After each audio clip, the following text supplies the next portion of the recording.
Toutou, toutou, toutou, toutou, toutou, toutou, toutou, toutou. On dit que c'est le chant d'un oiseau qui a une double signification. Lorsque vous l'entendez chanter et que vous ne faites pas un vœu positif, il vous envoie un malheur. Et lorsque vous faites un vœu positif, ce vœu se réalise. Vous êtes à Contes, légendes et fables sur après l'agence presse radio audio. Montage, nettoyage, mise en onde sonore, Eric Akougré. Nous allons aujourd'hui voyager dans un conte qui nous est venu d'une balade, d'une recherche qui nous aura permis de comprendre beaucoup de choses. D'ailleurs, dans ce monde, nous comprenons beaucoup de choses à partir du conte. Le conte qui est un élément essentiel dans la cosmogonie et la cosmologie africaine. Toutou, tout. Toutou, tout. Alors, le conte que nous avons l'obligeance de vous conter ce matin, dans Contes, légendes et fables, c'est pourquoi le léopard ne se débarrasse pas de cette tâche. Ce sont autant de questions ou une question qu'on se pose et qui nous permettent de nous renseigner, de nous retrouver.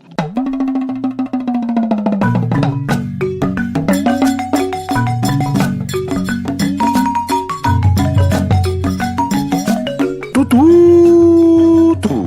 Dans une région reculée de la savane, vivait Khalifa, un jeune berger connu pour son caractère impulsif. Il était intelligent, plein de ressources, mais son tempérament fougueux le mettait souvent en conflit avec les autres. Chaque fois qu'il discutait avec un voisin ou un membre de sa famille, il entendait le même mot, Khalifa.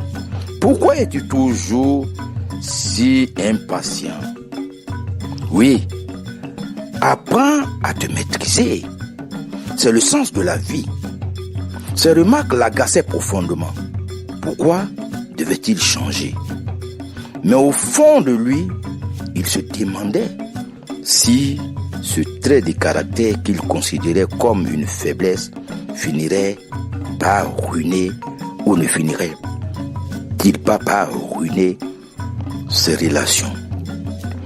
Un jour, après une dispute particulièrement virulente avec son oncle, Khalifa décida de quitter le village pour un temps. Il voulait prouver à tout le monde qu'il pouvait changer, qu'il n'était pas condamné à être cet homme impulsif. Oui, Khalifa le voulait. Il partit avec son troupeau vers les collines. En chemin, il tombe sur un vieux sage qui vivait dans une petite hutte, une petite cabane en bois. Ce dernier l'invita à partager un repas et voyant l'air préoccupé de son hôte, lui demanda ce qu'il le troublait.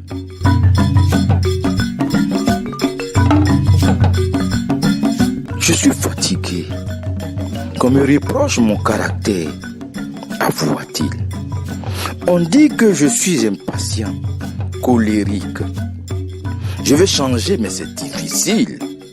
Le sage, après avoir écouté en silence, lui répondit. Je vais te montrer quelque chose. Viens avec moi. Ils marchaient ensemble jusqu'à une clairière où se trouvait un majestueux léopard, allongé au pied d'un arbre. Le léopard, avec son pelage tacheté, observait Khalifa de ses yeux perçants. Vois-tu, ce léopard, il est né avec cet âge. Peu importe ce qu'il fait, elles resteront toujours là. Pourtant, cela ne l'empêche pas d'être fort, rapide et admiré. Ces tâches font partie de lui. Khalifa regarda le léopard perplexe. Que veux-tu dire, vieil homme? Dois-je accepter mes défauts et ne rien changer? Le sage sourit, de ce sourire qui est éclairant. Toutou, toutou, toutou. Ce n'est pas une question de ne rien changer. C'est une question d'accepter qui tu es profondément. Ta nature impatiente, si elle est maîtrisée, peut devenir une force. C'est comme les taches du léopard. Elles le rendent unique et puissant. Mais si tu refuses de voir leur valeur, elles ne seront qu'un fardeau, un fait, un poids. Le jeune homme passa plusieurs jours avec le sage, apprenant à observer ses émotions, sans y céder immédiatement. Le sage lui montra des techniques pour transformer son énergie impulsive en action constructive. Quand il retourna au village, les choses avaient changé. Il était toujours Khalifa, avec son caractère passionné, mais il avait appris à l'utiliser différemment. Lorsqu'un conflit surgissait, il prenait un moment pour réfléchir avant de répondre. Sa fougue, qui autrefois créait des disputes, devint une force pour défendre les faibles et résoudre les problèmes du village.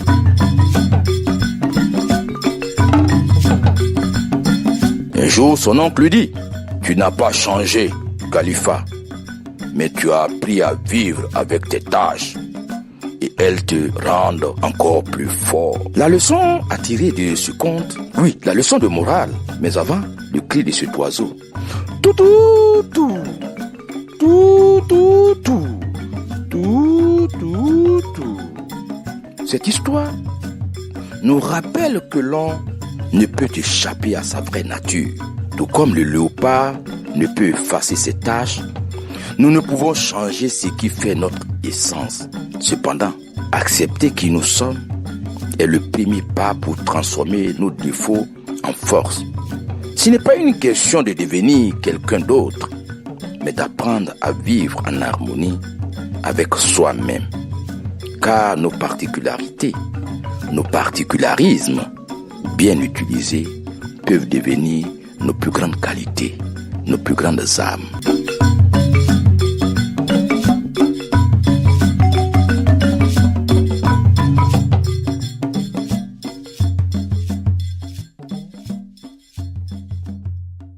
Merci de nous avoir suivis.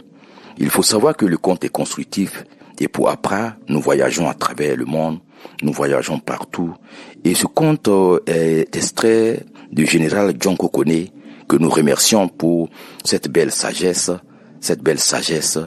Et pourquoi le léopard ne parvient-il pas à ôter ses taches? Et comment peut-il, avec ses taches, avoir cette puissance? C'est ce que Khalifa a appris. Et c'est ce que nous devons apprendre. Car il ne s'agit pas pour nous de changer, mais il s'agit pour nous d'adapter, de nous adapter à toutes les situations de la société, que la société nous offre. Car nous ne créons pas les situations. C'est la vie qui nous met en contact. C'est la vie qui fait que nous vivons dans un environnement. C'est la vie qui fait que nous écoutons. C'est la vie aussi qui nous met en conflit avec nous-mêmes, avec les autres, mais aussi qui nous donne des leçons. Merci de nous avoir suivis ici, l'agence presse, radio et audio. Après, et nous aurons le plaisir de vous enseigner toujours. À bientôt, si les forces le veulent, et que l'année soit encore plus belle en finissant et plus belle en commençant. Merci. La voix est de Jacques Loulou Tegui Loa, contre du général John-Claude Okone, mise en ondes sonores et autres, Eric Akougré. APRA, agence presse, radio et audio.